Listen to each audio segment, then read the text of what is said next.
Primeiro, pela quantidade de visitantes que nós temos aqui hoje. Então, vamos começar aqui. Primeiro, exaltar o nome do Senhor Jesus pelo retorno do nosso pastor Carlos. Voltou de umas férias merecidas, né? Merecidas mesmo. Agradecer também a Deus pelo retorno do Arlindo. 5 anos, irmãos, 5 anos. Tá? Ele tinha se mudado para o interior do Ceará, né? Cumpriu o tempo que Deus tinha determinado para ele lá, e agora ele está de volta aqui para o nosso meio. Um reforço inestimável, não tem como medir, né? Presença do Carlos Guerra, do Anderson, da irmã Eliette, do Aristides, do Ribamar com a sua esposa. Meu Deus, tem tanta gente aqui, eu não estou esquecendo ninguém não, né? Que todos sejam muito bem-vindos em nome do Senhor Jesus. Estou muito feliz, irmãos, e Jesus está muito mais do que eu. Vamos lá, vamos abrir nossas Bíblias no Evangelho segundo escreveu Mateus, no capítulo 16, a partir do verso 13. Mateus, capítulo 16, a partir do verso 13. Amém? Todos acharam? Diz assim a Sagrada Escritura: Vindo Jesus às regiões da Cesareia de Filipe, perguntou aos seus discípulos, dizendo: Quem dizem os homens que eu, o Filho do Homem, sou? E eles disseram: Alguns dizem que és João o Batista, outros Elias, e outros Jeremias, ou um dos profetas. Disse-lhes ele: Mas vós, quem dizeis que eu sou? E Simão Pedro respondendo disse: Tu és o Cristo, o Filho do Deus vivo. E Jesus respondendo disse-lhes: Abençoado és tu, Simão Barjonas, pois carne e sangue não revelaram isso, mas o meu Pai que estás nos céus. Oremos, queridos.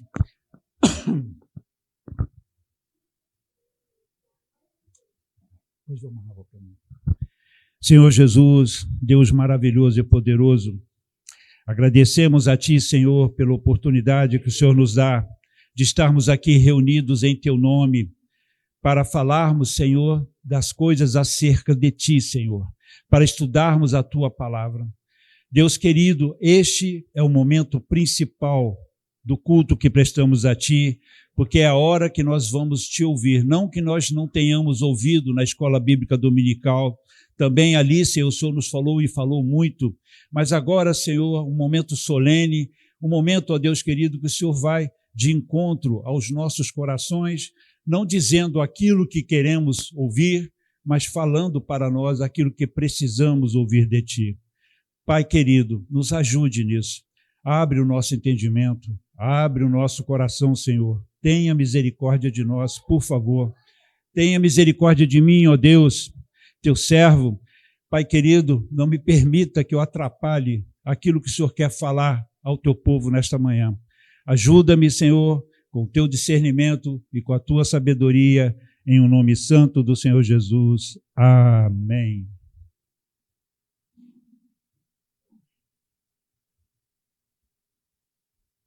Obrigado, Carlos. Meus irmãos, vamos lá. Podemos sentar, desculpem. Eu, essa semana, passei por uma bordose aí, em relação à minha esposa. Ela ficou doente, enferma, e estava conversando agora com o meu querido Ribamar. A minha mulher, ela é 99,9% de mim. Então, quando ela não está na minha linha do horizonte, eu fico perdido, né? Que nem cego em tiroteio. E essa semana foi muito difícil para mim. Ela está nos ouvindo agora e ela sabe por que eu estou falando isso. E geralmente, quando aqui a gente tem uma escala para a pregação, eu já sabia qual era o meu dia. Normalmente, 2 semanas antes, Deus já me dá a palavra e tudo mais para trazer. e dessa vez não foi assim. E as coisas confundiram um pouco em relação a esse incidente. Mas graças a Deus, né, que Deus é bom, e é na nossa insuficiência que Ele age. Então, eu queria trazer uma meditação, uma reflexão, e é uma reflexão simples, curta, mas creio que vai falar demais aos nossos corações, a mim novamente, né? E aqui nós temos um texto maravilhoso e que vai nos levar a um ponto que nós precisamos entender, que nós precisamos compreender. Uma das frases mais desconcertantes ditas por aí é aquela que diz assim: conhecemos verdadeiramente o nosso cônjuge no divórcio. Eu creio que muitos já ouviram falar dessa frase. Conhecemos verdadeiramente o nosso cônjuge no divórcio. Esta frase, meus irmãos, ela evidencia um comportamento muito comum na nossa geração, principalmente na nossa geração, e que se traduz em uma questão. Quando tratamos de conhecimento, quando nós nos voltamos para o conhecimento, conhecemos verdadeiramente, ou seja, verdadeiramente nós temos uma noção exata daquilo que estamos conhecendo, ou apenas pensamos que conhecemos? Essa frase nos traz exatamente esse tipo de pensamento. Eu conheço mesmo ou eu penso que conheço? E aqui, esse texto que nós lemos, a Galileia, como todo mundo conhecido da época, naquele tempo, sofria a influência da cultura grega. E um dos pensamentos que corriam, dentre muitos outros pensamentos que corriam naquele momento, naquele instante, é o que fala da transmigração da alma. E é por esta razão que quando Jesus faz aquela pergunta para os discípulos, né, e pergunta para eles, quem o povo diz que eu sou? Aí eles respondem, né? Eles dizem, uns falam que se você é o João Batista, outros dizem que você é o Elias, outros dizem que você é o Jeremias, ou um dos profetas que já passaram. Porque os gregos criam nisso. Eles criam que a alma retornava em outro corpo. É uma reencarnação, digamos assim, mais modesta. E aí, o próprio rei Herodes, vocês vão ver isso lá em Marcos, capítulo 6, verso 14, ele também cria dessa maneira. Porque quando Jesus começou a fazer seus feitos, suas pregações, seus milagres, Herodes falou, é João Batista que ressuscitou, esse camarada voltou para me perturbar a ideia. E no texto que nós lemos agora, em Mateus 16, de 13 a 17, Jesus vai provocar nos seus discípulos uma reflexão. E ele, quando Jesus, é interessante que em toda a Bíblia, quando você vai ler sobre os feitos de Jesus, sobre as pregações que ele fez, Jesus sempre nos motiva a uma reflexão através de uma pergunta. Ele sempre faz uma pergunta, eu já falei isso aqui algumas vezes. Observem como Jesus nos puxa para os nossos pensamentos, para ver exatamente o que está dentro do nosso coração. E quando ele recebe essa resposta dos discípulos, ele diz assim, mas vós, quem dizeis que eu sou? Quem vocês dizem que eu sou? O povo diz isso. Agora, vocês estão andando comigo, comendo comigo, vendo os milagres que eu faço, ouvindo as pregações. Quem vocês dizem que eu sou? E esta pergunta, irmãos, ela vem ecoando por 20 séculos. 20 séculos. E agora chegou a nossa vez de responder. Então, Jesus hoje está nos perguntando, quem vocês acham que eu sou?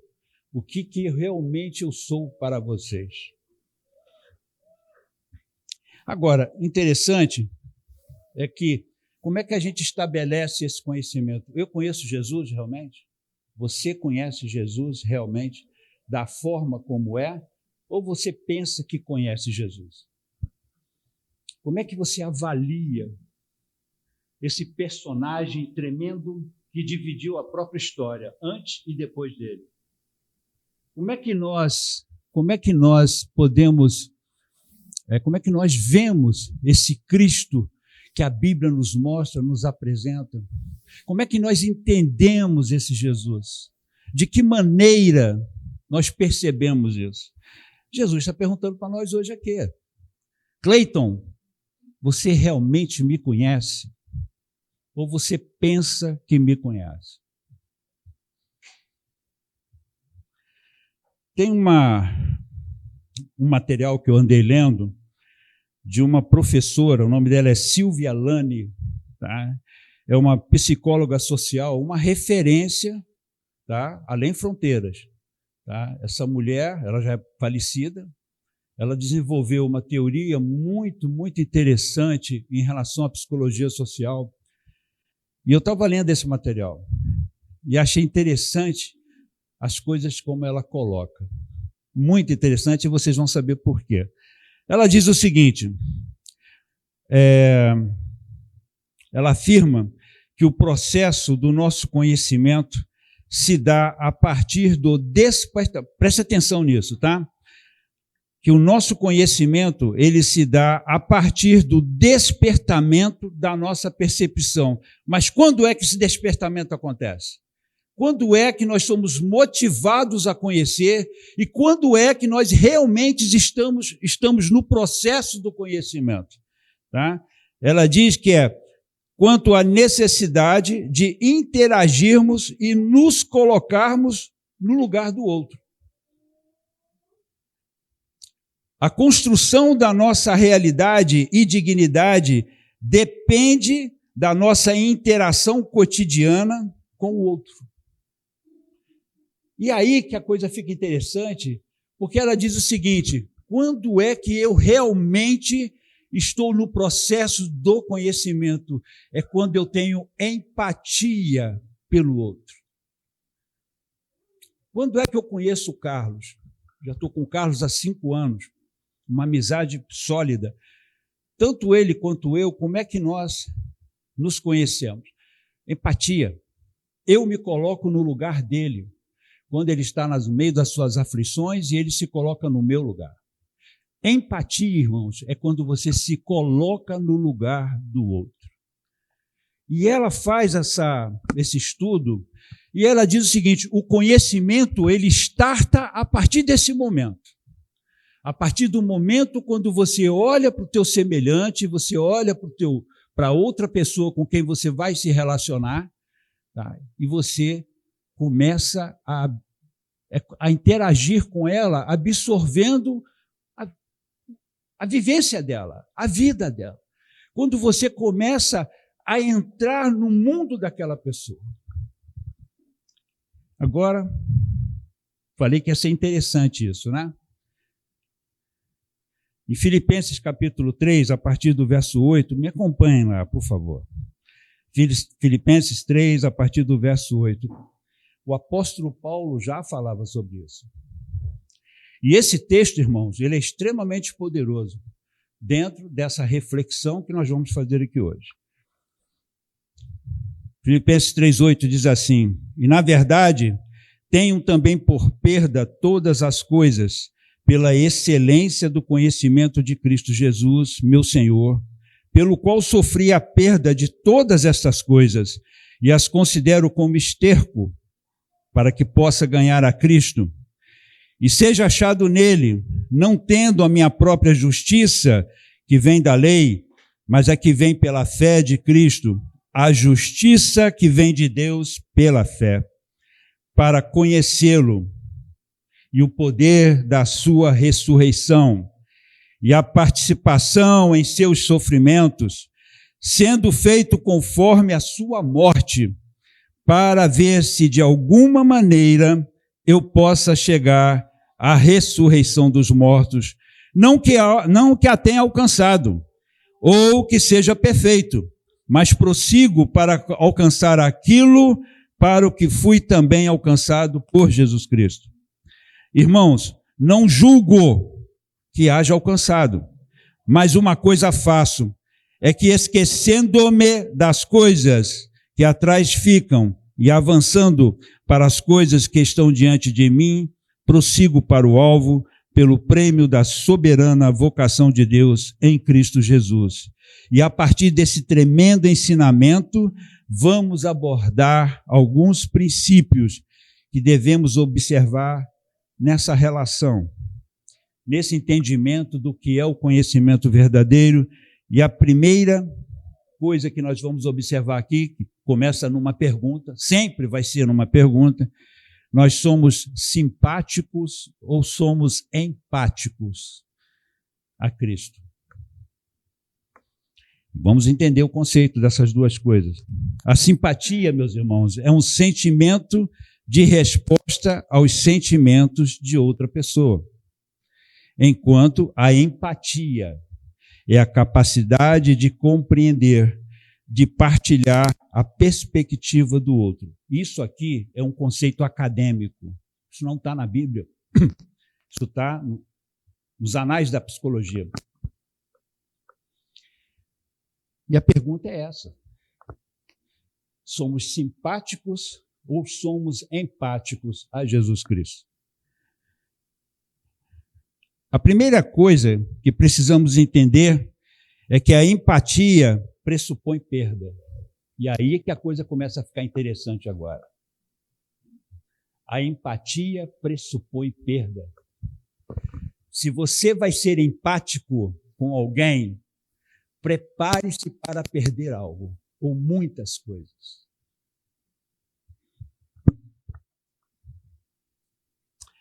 E talvez seja por isso que o time dos simpáticos, ele é muito maior do que o time dos empáticos. O código que os rege é a lei do Gerson. Já ouviram falar da lei do Gerson? Quanto é que eu vou ganhar nesse negócio? Os simpáticos, eles são regidos por isso. O time dos simpáticos tem tido um reforço muito importante nesses últimos dias, irmãos, que são aqueles que reclamam de tudo, que são contrários a qualquer forma de liderança dentro da igreja, que desprezam o púlpito, né? E a solução encontrada pela diretoria do time dos simpáticos, tá, foi essa: fique em casa. Por que ir ao culto? Por que ir à igreja? Por que ir lá para ouvir a mensagem, a palavra de Deus? Por que ir para a EBD, estudar a Bíblia, né? O YouTube está aí. Os vídeos estão aí. Então, pegue a sua pipoca e o seu refrigerante e bora para o culto. Isso é o que os simpáticos fazem. Vocês vão entender por que eu estou falando isso.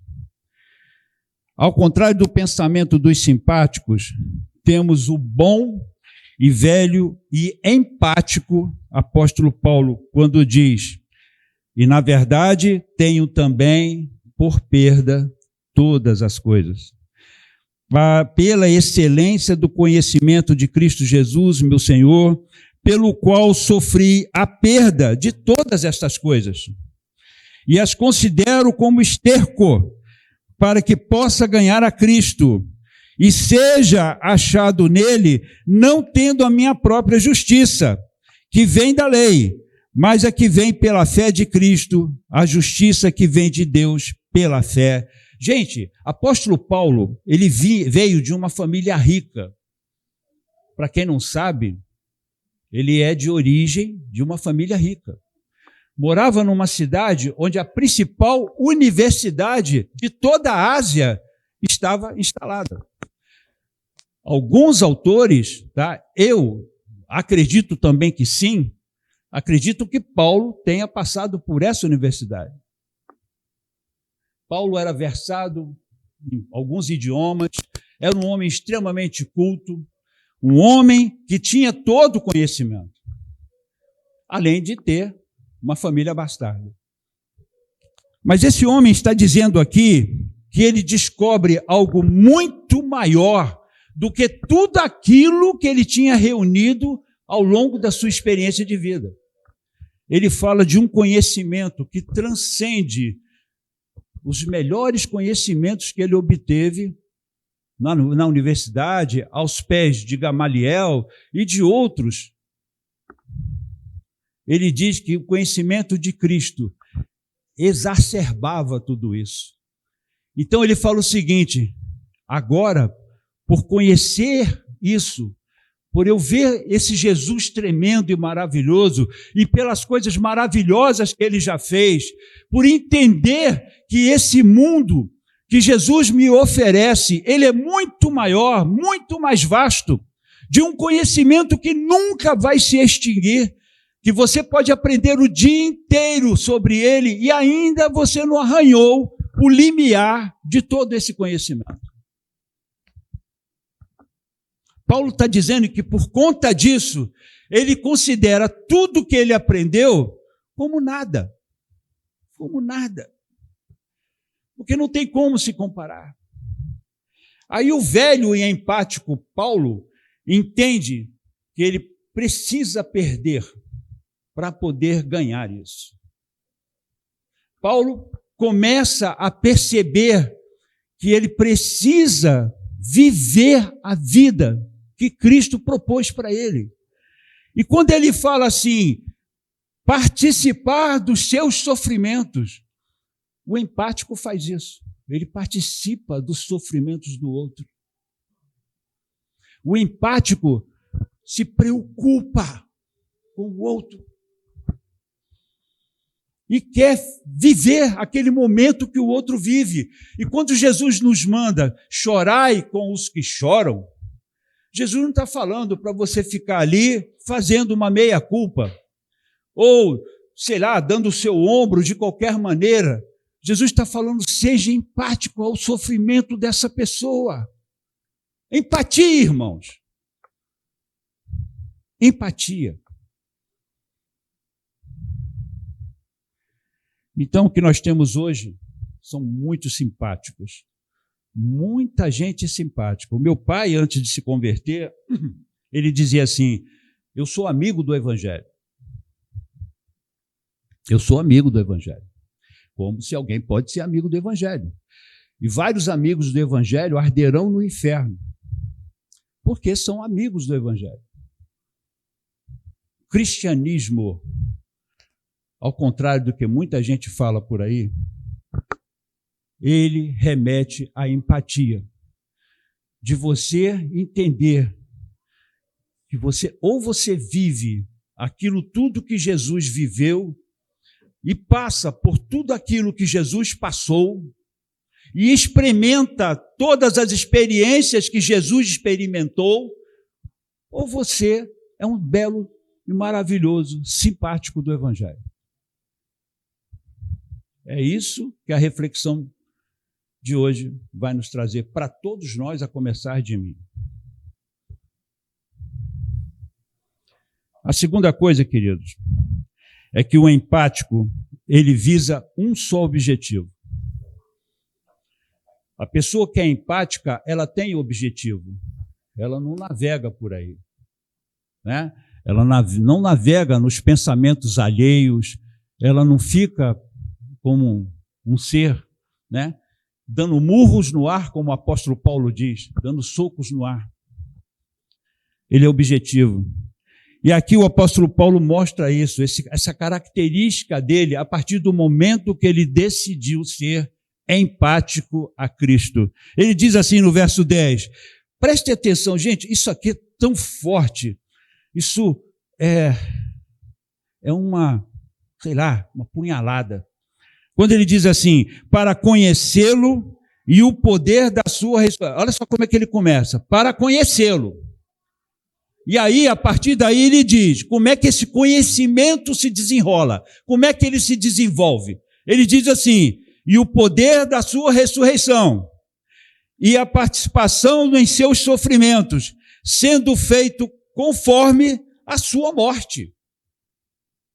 E tem mais, no versículo 11, para ver se de alguma maneira eu possa chegar à ressurreição dos mortos.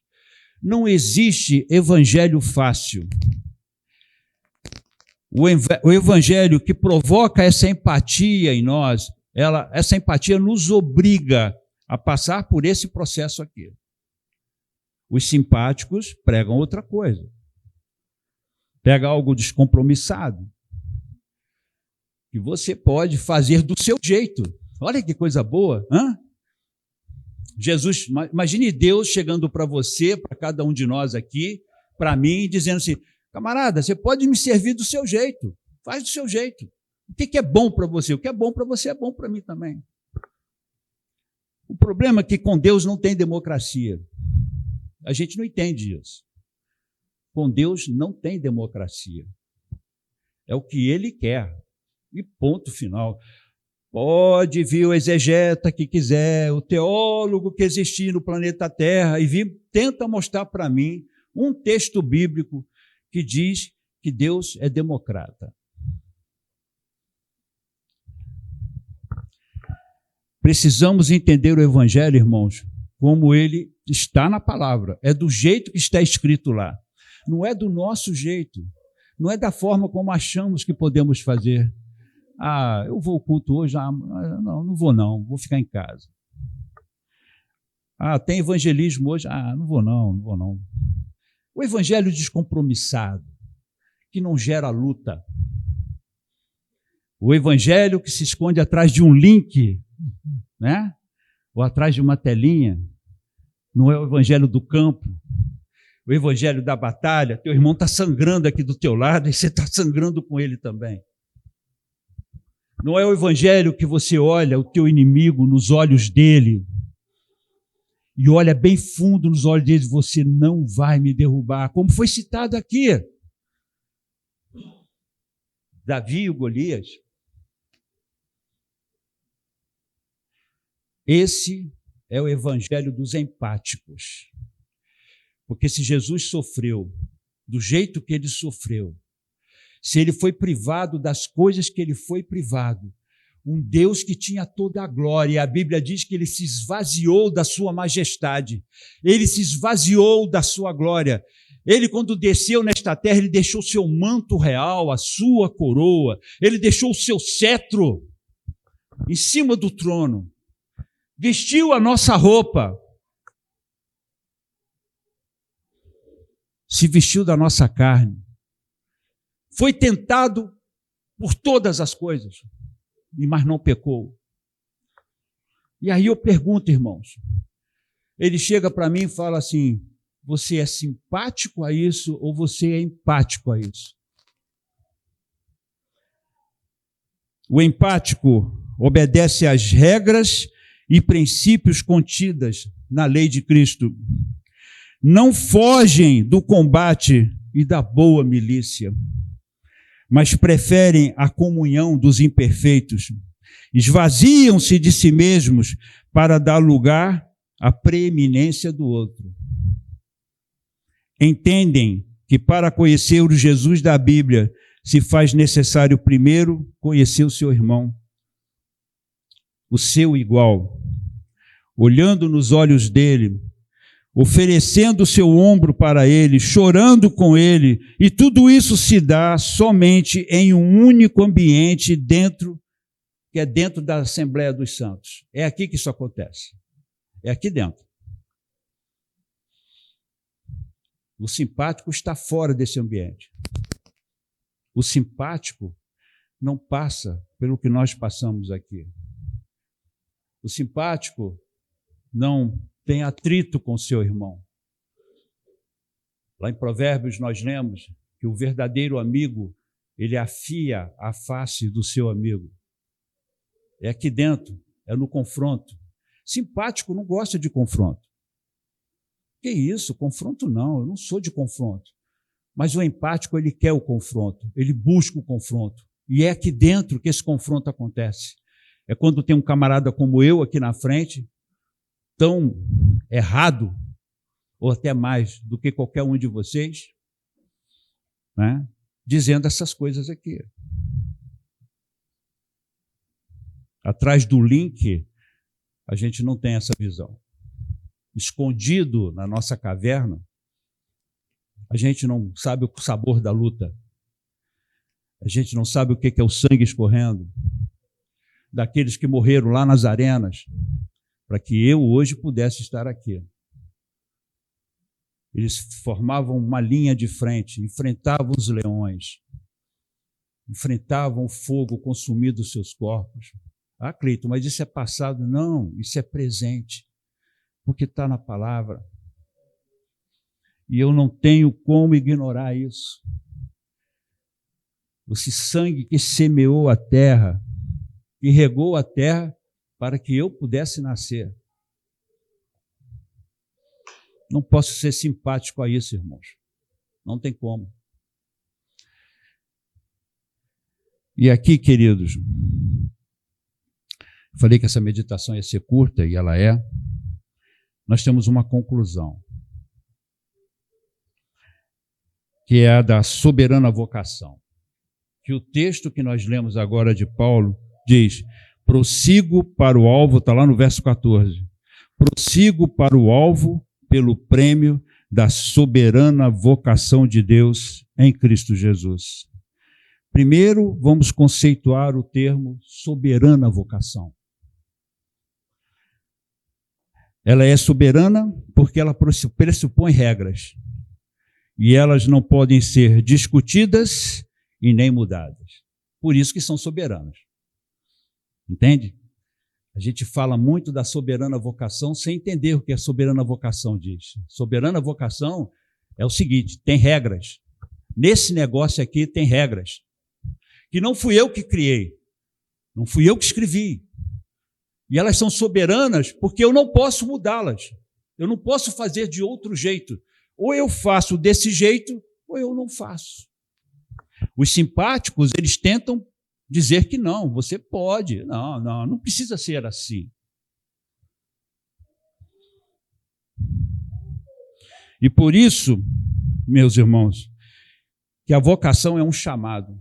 Já começa por aí também. Se você for pegar a tradução de vocação, é um chamado. Tá? Mas não é um chamado qualquer, porque também pressupõe uma missão. Veja bem, quando você é vocacionado, e eu não estou falando de ministério, não estou falando da minha vocação para o ministério pastoral. Eu estou falando da vocação de um crente. Quando você é chamado para uma missão. Já está definida. O Senhor de todo o universo já definiu a missão. Não é a minha missão, não é aquilo que eu acho que eu tenho que fazer. Deus já definiu a missão para mim. Ele já me capacitou para seguir essa missão. Ele já me deu todos os instrumentos necessários para eu caminhar nessa direção.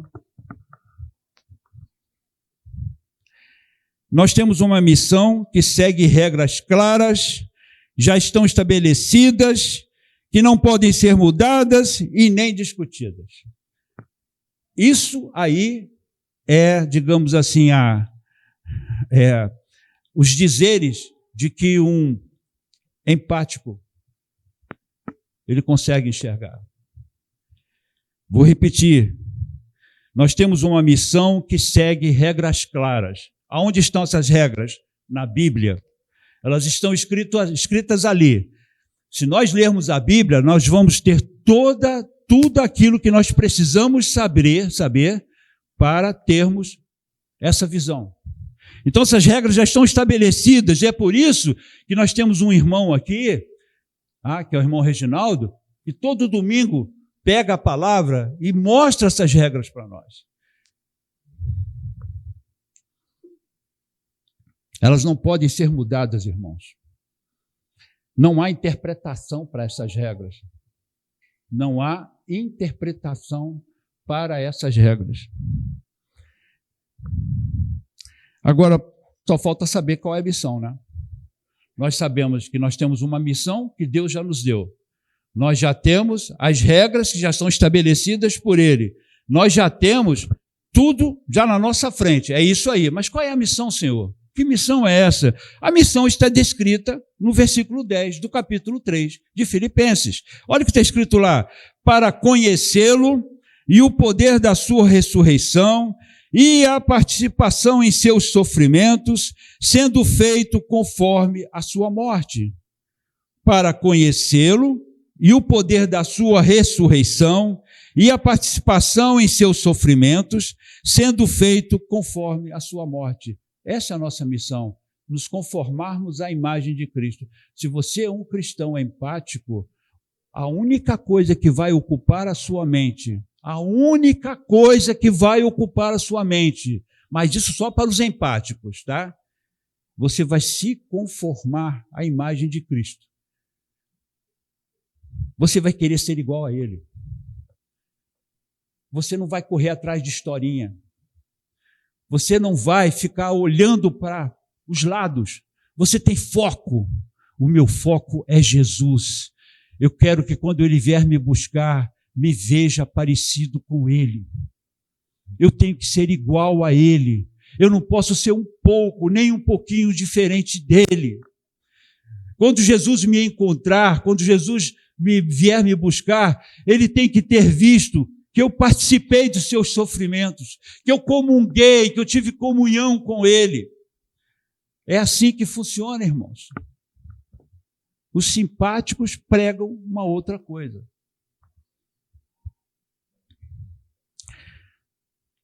E, para completar o nosso pensamento, eu vou transcrever aqui o dito de um reverendo presbiteriano muito famoso, e eu achei muito importante quando ele coloca isso aqui. Ele diz assim: o homem é um ser que idolatra a si mesmo. Prestem bastante atenção no que está escrito aqui. O homem é um ser que idolatra a si mesmo, declarando-se o centro de todas as coisas. Na pregação contemporânea, a dos nossos dias, Deus é quem está a serviço do homem e não o homem a serviço de Deus. A vontade do homem é que deve ser feita no céu e não a vontade de Deus que deve ser feita na terra. O homem contemporâneo não busca conhecer a Deus, mas procura sentir-se bem. A luz interior tornou-se mais importante do que a revelação escrita. O culto não é mais racional, mas ele é sensorial. O homem não quer conhecer, ele quer sentir. O sentimento prevalece sobre a razão e as emoções assentaram-se no trono. E a religião foi transformada em um ópio, num narcótico que anestesia a alma e coloca em sono profundo as grandes inquietações da alma. Queridos, não tem um retrato mais fiel da nossa atualidade do que isso aqui.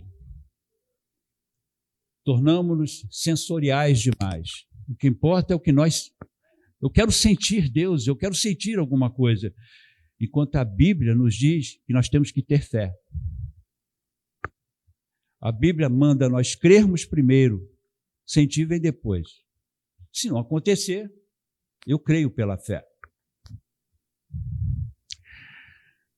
Buscamos nos sentir bem.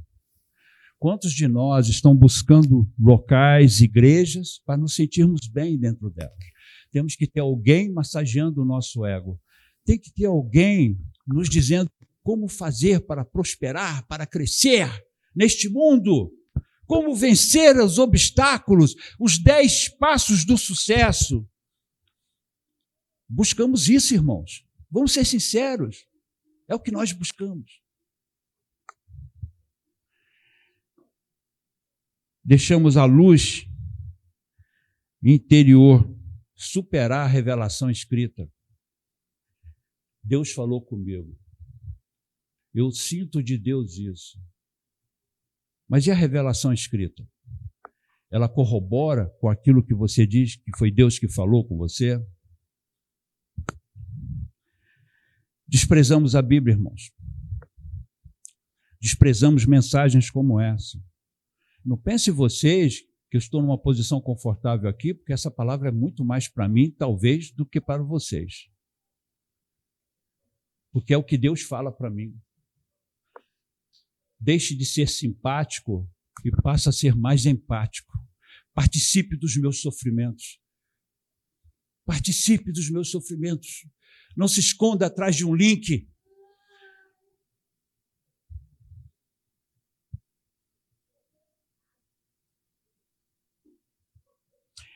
A nossa missão, queridos, ainda não está cumprida.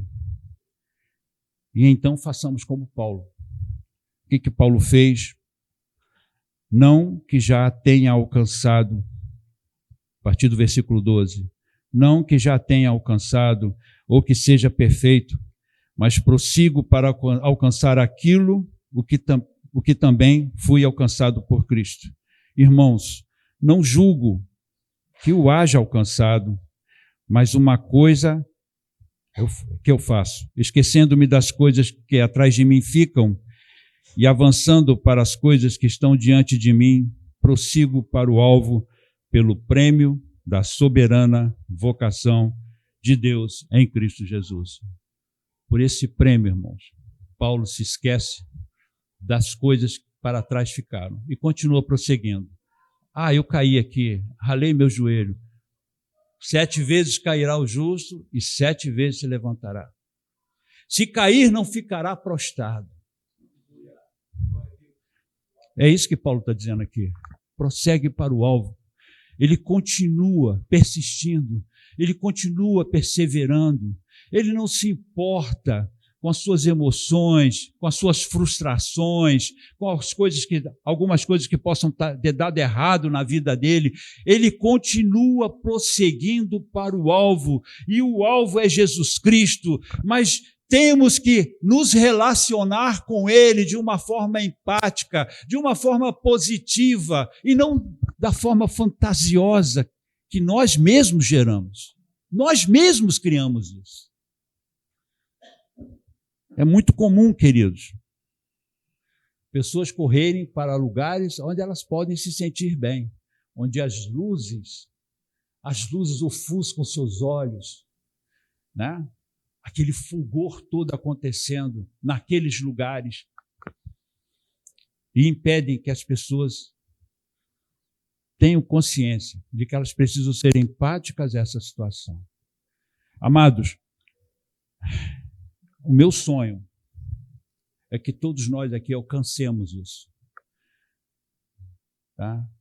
Que você, quando você for para a sua casa hoje, né, você vá meditando nisso. Eu sou empático ou eu sou um simpático?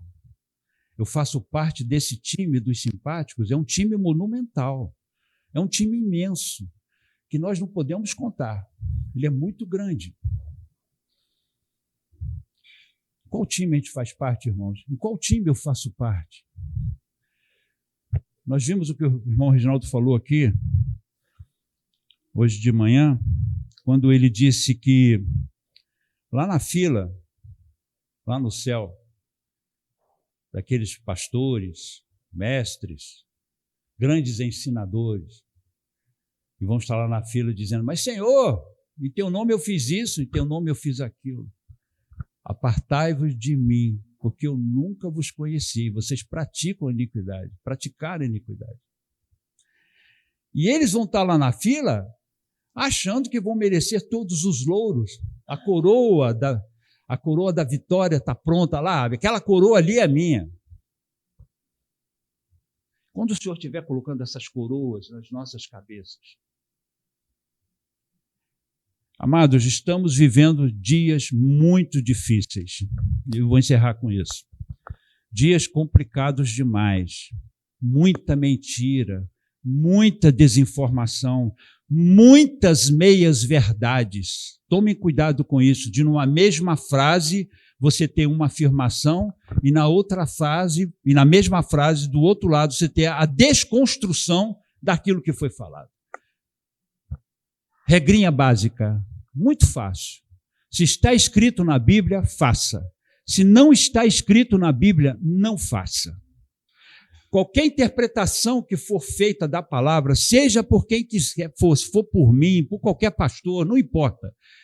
Ela tem que ter uma exegese limpa. Limpa, irmãos. Não pode ter a minha opinião. Não pode ter o meu achismo. Tem que estar na palavra, querido. Corroborado dentro da palavra. Não adianta o camarada pegar e falar assim, mas eu imagino que fosse assim. Mas na palavra não está escrito. Então é a imaginação dele. Queridos, prestemos atenção nisso. Porque dessa meditação de hoje vai depender a minha salvação e a de vocês também. Não seja o simpático da fila que vai achar que aquela coroa é dele. Né? E o Senhor vai dizer para ele, se aparta de mim. Você já imaginou? Bilhões de pessoas, de seres, em um único lugar no universo. Bilhões de pessoas, aquele silêncio ensurdecedor. Quando eu estiver na frente do grande juiz